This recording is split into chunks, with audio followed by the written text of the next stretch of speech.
प्रयास करेंगे कि जनसंख्या वृद्धि है क्या। ठीक है, जनरली सेंस में सब लोग को आइडिया होगा थोड़ा बहुत कि जनसंख्या वृद्धि क्या है, यानी कि जनसंख्या आपका चाहे तो बढ़ रहा है या घट रहा है, यानी कि जनसंख्या में जो एक परिवर्तन देखेंगे, बदलाव देखेंगे, उसी को हम लोग जनसंख्या वृद्धि कहते हैं। इसमें कोई रॉकेट साइंस जैसी बात नहीं है। तो उसकी बारीकियों से अगर उसके और बारीक से उस पर ध्यान देंगे तो हम पाएंगे कि देखिए कोई जनसंख्या है, ठीक है, जैसे ये आपका जनसंख्या है, किसी भी क्षेत्र का जनसंख्या है, ठीक है, कोई एक प्रॉपर रीजन है, वहां का कुछ ना कुछ जनसंख्या है, ठीक है। तो जनसंख्या वृद्धि जो है वो क्या है, यानी कि संख्या में जो डाटा है, जो डेटा है, एक पहले से फिक्स डेटा है, उस डेटा में अगर बदलाव आ रहा है तो उसको हम लोग जनसंख्या वृद्धि कहेंगे। जैसे मान लिया जाए कि एक कोई प्रॉपर ए रीजन है, ठीक है, कोई ए क्षेत्र है और एक हाँ ए ही क्षेत्र है। तो इस ए क्षेत्र में, ए रीजन में, ठीक है, ए रीजन में मान लीजिए कि 2005 में कुछ जनसंख्या रहा है, ठीक है, और वह जनसंख्या मान के चलिए कि वहां की जनसंख्या 50,000 के आसपास थी, ठीक है, 50,000 के आसपास थी, और किसी कारणवश, जनसंख्या वृद्धि के बहुत सारे कारक हो सकते हैं, इस बात को ध्यान रखिएगा। तो किसी कारणवश उस जनसंख्या में हमको बदलाव दिखा, यानी कि जैसे ही मान ले कि 15 में जब आए हम, सेंसस जो होता है आपका 10 साल के अंतराल पर होता है, जो भी है जनगणना, उसकी अवधि है 10 साल, 10 साल पर ही होता है। एक्चुअली में 2001 में हुआ था और फिर 2011 में हुआ था। ये डेटा थोड़ा सा मिक्स हो गया, इसको गैपिंग को समझा जा सकता है। और वहां की जनसंख्या जो है कि अगले 10 सालों में 60,000 के करीब हो गया, ठीक है। तो यही जो है एक निश्चित अवधि में जनसंख्या में हुए परिवर्तन को ही हम लोग जनसंख्या वृद्धि कहते हैं। तो यह जो परिवर्तन हुआ है आपका, कितना का परिवर्तन दिखाई दे रहा है, अर्थात 10,000 का इसमें परिवर्तन देखा जा रहा है। तो ये आपका कोई ए शहर था या ए रीजन था, इसकी जनसंख्या किसी समय इतना था और यह जनसंख्या बढ़कर के एक टाइम में इतना हुआ, और ये इसके जो बीच अंतराल निकल के आया, यही आपका कहलाया जनसंख्या वृद्धि। समझ, आई होप आपको समझ में आ गया होगा कि जनसंख्या वृद्धि किसे कहते हैं। तो यानी कि एक निश्चित समय अंतराल में किसी क्षेत्र में हुए जनसंख्याओं में परिवर्तन को हम लोग क्या बोलेंगे, जनसंख्या वृद्धि बोलेंगे। That's all. ये आपका हो गया जनसंख्या वृद्धि। अब जनसंख्या वृद्धि जो है, या तो अब हम लोग एक इसी से संबंधित एक टर्मिनोलॉजी आता है, जनसंख्या वृद्धि दर, यानी कि जनसंख्या का वृद्धि दर क्या है। तो वृद्धि दर जैसा कोई हार्ड कोई वर्ड नहीं है। रेट दर जो है कि एक तरह का रेट है जिसको हम लोग प्रतिशत में व्यक्त करते हैं। तो जनसंख्या वृद्धि दर भी वही चीज है कि हम लोग जिसको परसेंटेज में व्यक्त कर रहे हैं वो जनसंख्या वृद्धि दर कहलाएगा। जैसे मान लीजिए कि यहाँ पर आ गया आपका जनसंख्या वृद्धि दर।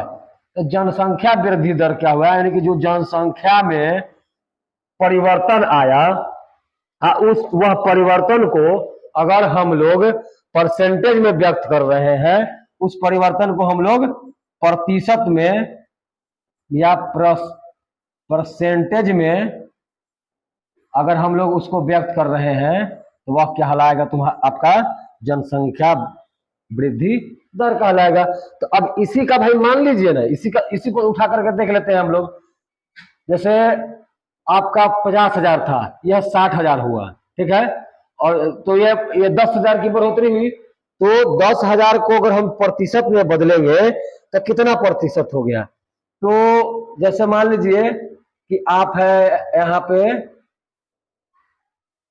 50,000 है, ठीक है, 50,000 है, और इनक्रीज कितना हो रहा है आपका 10,000 हो रहा है।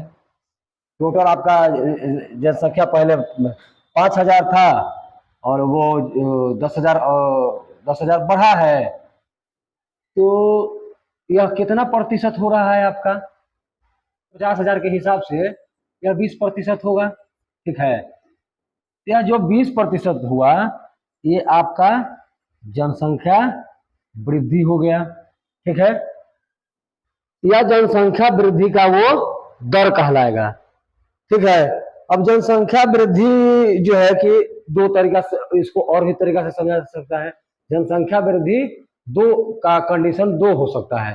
पहला कंडीशन ये हो सकता है जैसे कि कोई जनसंख्या है, ठीक है, जनसंख्या जो है कोई आपका जनसंख्या है, ठीक है, तो जनसंख्या वृद्धि जो है आपका दो तरीका से हो सकता है। एक हो सकता है आपका धनात्मक वृद्धि, धनात्मक वृद्धि, और एक हो सकता है आपका ऋणात्मक वृद्धि, ऋणात्मक वृद्धि, ठीक है। तो अब धनात्मक वृद्धि कौन है भैया, तो देखिए धनात्मक वृद्धि उसको कहेंगे जब जनसंख्या में, यह तब होगा जब जनसंख्या दो समय अंतरालों के बीच जन्म दर मृत्यु दर से अधिक हो। अर्थात इसको इसे एक सिंपल सी लाइन में कहा जा सकता है, एक सिंपल सा लाइन में इसको कह सकते हैं, यह कब पॉसिबल होगा, यह कब पॉसिबल होगा जब आपका जन्म दर जो है, जन्म दर जो है, जन्म दर मृत्यु दर से, मृत्यु दर से अधिक होगा, यानी कि प्लस में होगा, ठीक है, या अधिक होगा। मृत्यु दर से अधिक क्या होगा जब जन्म दर, तब यह कहलाएगा आपका धनात्मक वृद्धि। और जब ऋणात्मक वृद्धि तब कहेंगे जब मृत्यु दर, मृत्यु का जो दर होगा, मृत्यु दर वह किससे कम होगा, मृत्यु दर जो होगा, मृत्यु दर जन्म दर से, जन्म दर से अधिक होगा, अधिक होगा। तो अब जन्म दर क्या है और मृत्यु दर समझेंगे। अर्थात जब बच्चा एक जन्म लेता है, ठीक है, और कुछ लोग मरते भी हैं, ठीक है, तो जो जन्म लेने वालों की संख्या है वो मरने वालों की संख्या से अगर ज्यादा हो, अगर उससे अधिक हो, तब उसको हम लोग बोलते हैं कि जनसंख्या का वृद्धि जो है कि आपका धनात्मक रहा है। और जब मृत्यु दर अधिक हो जन्म दर से, जब मरने वालों की संख्या जो है, जो जन्म लेने वाले बच्चे हैं उनसे अगर अधिक हो रहा है, तब उस स्थिति को हम लोग कहते हैं ऋणात्मक वृद्धि।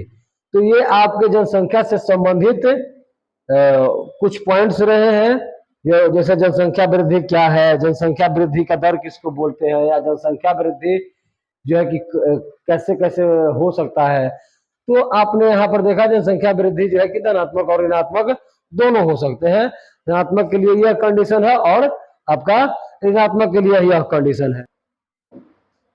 तो अब देखेंगे हम कि जनसंख्या परिवर्तन के दर क्या है। जनसंख्या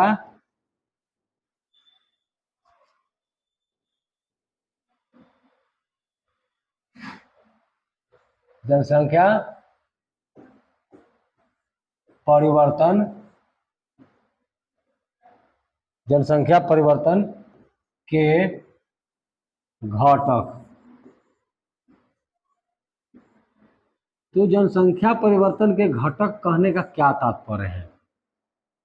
या जनसंख्या परिवर्तन के जो घटक है वो कौन कौन से हो सकते हैं? तो देखिए, यानी कि इस टॉपिक का मतलब हुआ कि जो जनसंख्या परिवर्तन हो रहा है, जब जनसंख्या में वृद्धि हो रहा है, या तो जनसंख्या इंक्रीज कर रहा है या तो जनसंख्या आपका डिक्रीज कर रहा है, या किसी भी स्थिति में जनसंख्या में बदलाव आपको अगर देखा जा रहा है तो उसके लिए कौन कौन से कंपोनेंट हो सकते हैं, उसके घटक क्या क्या से हो सकते हैं। तो आप खुद से सोचिए, अपने आप से सवाल कीजिए कि वह कौन घटक हो सकते हैं जिससे जनसंख्या चाहे तो बढ़ सकता है, चाहे तो जनसंख्या घट सकता है। तो आप सीधा सीधा यहाँ पर सोच पा रहे होंगे कि भैया बात दरअसल ऐसा है कि जब बच्चा जन्म लेगा, ठीक है, जब जो है कि बच्चा, इसमें 3 कंडीशन आएगा बाबू, ठीक है, कि जब बच्चा जन्म लेगा, ठीक है, यानी कि जब बच्चा जो है जन्म लेगा तो जनसंख्या को क्या करेगा? इंक्रीज करा सकता है, ठीक है, इंक्रीज करा सकता है। दूसरा बात क्या हो सकता है इसमें कि जब मृत्यु होगा, जब मृत्यु होगा उस समय जनसंख्या जो है कि क्या होगा, यानी कि मृत्यु होगा तो जनसंख्या आपका डिक्रीज होगा, ठीक है, मृत्यु होगा तो जनसंख्या आपका डिक्रीज होगा। तो इंक्रीज होना या डिक्रीज होना यानी कि बढ़ना घटना, ठीक है, वो जस्ट वो वृद्धि के अंतर्गत आता है। तो चाहे तो घट रहा है चाहे तो बढ़ रहा है, यानी कि जनसंख्या में परिवर्तन हो रहा है कि नहीं हो रहा है। तो यही जो जनसंख्या परिवर्तन हो रहा है, यह इसके जिम्मेवार जो है यही जन्म और मृत्यु हो सकते हैं। इसके अलावा भी और कुछ हो सकता है क्या? बिल्कुल हो सकता है। इसके अलावा भी तो आप खुद सोचिए, कमेंट बॉक्स में बताइए कि इसके अलावा और क्या हो सकता है। सोचिए सोचिए, चलिए हम ही बता देते हैं अगर नहीं आप सोच पा रहे हो तो आप सुने होंगे प्रवास, प्रवसन, प्रवसन एक शब्द आता है, ठीक है, हम समझाने का प्रयास करेंगे कि प्रवसन है क्या। तो तीसरा घटक हो सकता है आपका प्रवसन, प्रवसन, ठीक है, तीसरा क्या हो सकता है आपका? प्रवसन हो सकता है। तो अब प्रवसन क्या है? तो आपको जब पहला चैप्टर पढ़े होंगे उसमें ही प्रवसन के बारे में, माइग्रेशन के बारे में आपको विस्तार पूर्वक बताया जा चुका है कि प्रवसन क्या है, प्रवसन कैसे होता है, प्रवसन जो है कि एक क्षेत्रों से दूसरे क्षेत्रों में लोग प्रवास कैसे करते हैं। प्रवसन का जैसे मोटे तौर पर समझा जाए तो एक तरह से आवास से संबंध है, यानी कि जो आज जो हाँ आप रह रहे हैं वह क्या कर रहे हैं, आप प्रवास कर रहे हैं, निवास कर रहे हैं, ठीक है। तो जैसे हम लोग निवास वगैरह जनरल सेंस में बोलते ही हैं कि यह निवास है, तो वो निवास नहीं, वो प्रवास है। आप प्रवास किए हुए, यानी कि किसी जगह पर आ करके या कहीं से जा करके जो बसने की क्रिया होती है उसको हम लोग प्रवसन बोलते हैं। तो प्रवसन आपको 2 तरीका से होता है, आ करके कहीं पर बस जाना, वह एक प्रवसन हुआ और प्रवास हुआ, और यहाँ से एक जगह से, प्रॉपर जगह से कहीं जा करके बस जा रहे हैं, वो भी प्रवसन के अंतर्गत आता है, ठीक है, प्रवास के अंतर्गत आता है। तो एक होता है प्रवसन और एक होता है उत्प्रवसन। तो यानी कि जो आप रह रहे वो भी कारण हो सकता है। तब इस में यह समझना है कि यह प्रवसन से क्या क्या होगा, या तो जनसंख्या जो है आपका इंक्रीज करेगा या तो डिक्रीज करेगा। जैसे मान लीजिए कि कोई पटना शहर है, ठीक है, यह क्या है, पटना शहर है, और एक जो है आपका कोलकाता है, ठीक ना भैया, कोलकाता है, ठीक है। तो पटना और कोलकाता में लोग जो है कि यहां से हो सकता है कि यहां से जा करके लोग यहाँ पर बस जाए। तो कोई प्रॉपर क्षेत्र पटना है, इसकी जनसंख्या घटा कि नहीं अगर यहाँ से यह माइग्रेट करके गया तो जाहिर सी बात है कि इस क्षेत्र की जनसंख्या घट गया। अब हम लोग इंडिया लेवल की अगर बात करते हैं तो मान लीजिए कि ये आपका इंडिया है, ठीक है, और इस इंडिया से आप यूएसए चल जा रहे हैं, ठीक है, आप चल गए यूएसए। यूएसए अगर आप गए हैं इंडिया से, तो इंडिया से क्या कर गए हैं, यानी कि इंडिया की जो भी पॉपुलेशन रहा होगा उसको आप घटा दिए, ठीक है। तो यह जनसंख्या परिवर्तन की यह भी एक घटक हो सकता है, प्रवासन या प्रवास जिसको हम लोग कह सकते हैं। तो आज के वीडियो में इतना ही तक रहेगा। आप हमारे साथ बने रहिए और भी विभिन्न तरीका के टॉपिक पे, अलग अलग टॉपिकों पे आपको अभ्यास कराया जाएगा, आपको टॉपिक को समझाया जाएगा। और हम लोग कुछ ही दिनों में सारा एनसीईआरटी के थ्रू ऑब्जेक्टिव भी करवाने वाले हैं। तो आप देखते रहिए हमारे चैनल को और सब्सक्राइब कीजिए, जुड़े रहिए हमसे। मिलते हैं अगले क्लास में, तब तक के लिए शुक्रिया।